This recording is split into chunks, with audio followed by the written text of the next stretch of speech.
In the last sequence of videos, we discussed evidence that perceiving is presuming, that how things look, sound, feel, smell, and taste depends not just on the stimuli your sense organs receive, but also on how your brain puts those stimuli together, its expectations, which are based partly on its past experiences, and so on. In this sequence of videos, we'll look at lessons we can learn about areas other than perceiving based on what we've learned about perceiving. So let's start with two people having a conversation, and one of them says, look, all these illusions make me think that perceiving is just too unreliable to tell us about the world. And someone else counters and says, look, no, illusions show that perceiving is presuming. Since perceiving is presuming, you perceive what your brain supposes is most probable. What's most probable doesn't match the world when things are sufficiently strange, but what's most probable matches the world when things are normal. That's what makes it most probable. Things are normal far more often than they're strange. So even though perceiving is presuming, how things appear usually matches how they are. Accordingly, you should trust perceiving even though it's presuming.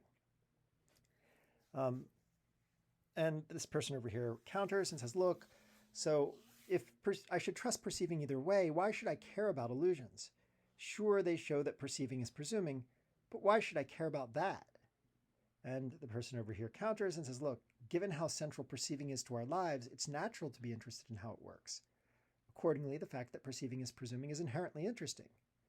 And people can disagree about what's inherently interesting, so this person over here says, well, maybe I still don't care. And then the person on the right there replies and says, okay, it's also important, that is, the fact that perceiving is presuming is also important because it teaches important lessons about, among other things, certainty, science, knowledge, and reasoning. And understanding these lessons can help you think more effectively about the world. So now let's look at some of these lessons. We're going to begin with a lesson about certainty. So here again, we have this conversation between these two people, and this guy says, here's the first lesson. Since perceiving is presuming, it can establish only that something is probable, not that it's guaranteed. Presumptions are based on probabilities, and probabilities don't always get things right. Of course, you can have a probability of 100% in principle, but as a matter of fact, perceiving is never going to deliver a probability of 100%. Well, since perceiving can't deliver a probability of 100%, and nearly all science is based on observation, which is a kind of systematic perceiving, nearly all science is uncertain. And the person on the other side says, does that mean we shouldn't believe what science says? And the person in green says, no, science can teach you about the world.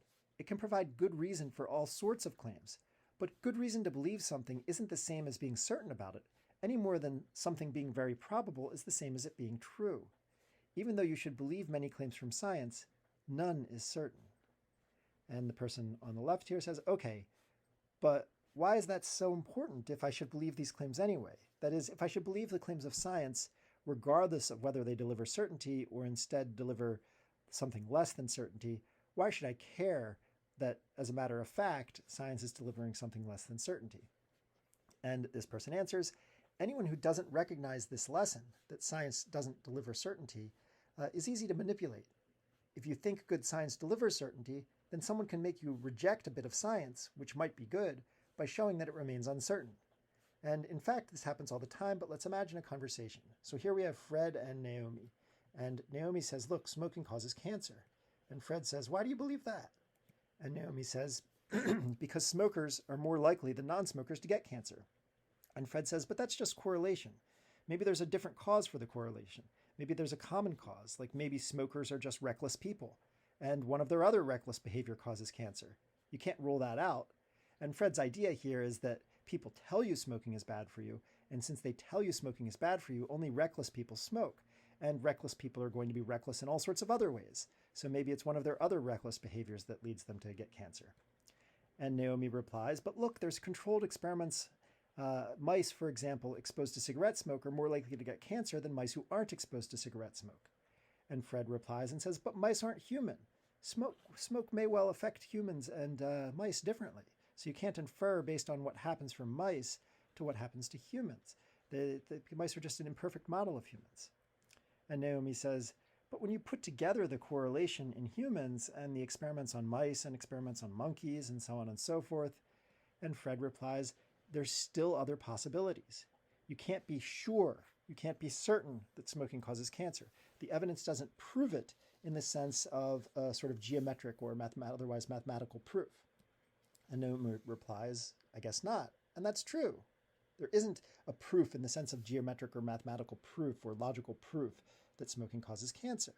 And in fact, the claim that smoking causes cancer is uncertain. It's not guaranteed. It's not 100%. Now, the point here isn't that you shouldn't believe that smoking causes cancer. You should. Smoking does cause cancer. The evidence is overwhelming. And what the person in green points out is this. Once you understand that there's no certainty in science, you can see Fred's tactic for what it is. It's a trick. And the person on the left says, well, why is it a trick? And the person on the right says, look, Fred demands certainty for you to believe a scientific claim. But demanding certainty in science is a fool's game. We should already know that science can't deliver certainty based on the fact that science begins with observation. Observation is systematic perceiving, and perceiving can't deliver certainty. If this demand for certainty were consistently applied in science, it would imply that you shouldn't believe any science at all. It would imply that you should rarely, if ever, believe anything about the world. But people like Fred don't think that. They don't think you should rarely, if ever, believe anything about the world. They're just being manipulative when they demand certainty in some contexts, but not in others.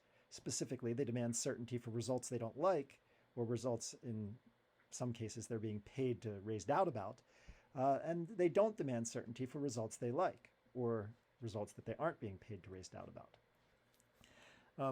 And you can imagine the person on the left says, but does anyone really do that? Does anybody really do this kind of illicit demand for certainty? And the person on the right here replies, yes. In fact, there's historians of science, Naomi Oreskes and Eric Conway, talk about lots of cases like this, and they document these cases in their book Merchants of Doubt, where people raise doubt about legitimate science and try to get you to infer that the science can't lead to belief because you can doubt it. But of course, once you recognize that science isn't in the business of delivering certainty, the fact that you can raise doubt about some bit of science shows you nothing about whether or not you should believe it. You already know going in it's not going to deliver certainty, no matter how good it is, because that's not what science does. Okay, we'll now look at a lesson related to knowledge. So here again we have our two people, and one of them says, but do sciences provide knowledge? Can you know that smoking causes cancer without being certain that it does? And the answer here is very simple. If knowledge requires certainty, as Descartes thought, then you can't know much about the world, and so you shouldn't really care much about knowledge. One way to think about this is we typically think of knowledge as kind of the gold standard for belief. When justification is good enough and the belief turns out to be true, you get knowledge. And that's really what we should aim for. And what Green here is saying here is, look, either that's right, knowledge is the gold standard of belief, and knowledge doesn't require certainty, or knowledge does require certainty, as Descartes thought, but it's not really what we should aim for. Instead, we should just aim for good enough justification. And the person on the left here says, then what should I care about if I shouldn't care about knowledge if it turns out that knowledge requires certainty? And Green replies, as Pollock and Cruz would reply, care about what's justified and what isn't. And this person says, okay, but why does what's justified and what isn't matter? And Green replies, because if you think knowledge requires certainty and you think we should aim for knowledge, then you're easy to manipulate. Okay, how does that work? Well, it's basically the same as before. As soon as someone correctly points out that you can doubt a scientific claim and infers that you don't know it, and now this person on the left is starting to see and says, oh, I might mistakenly conclude that I wouldn't be justified in believing it. So the manipulation works like this. I say, I assume knowledge requires certainty. I point out that you can't be certain about some scientific claim. I therefore infer that you don't know it. I therefore infer that you shouldn't believe it. But the idea goes, if knowledge doesn't require certainty, then that's obviously a fallacious argument. And even if knowledge does require certainty, the final inference is no good.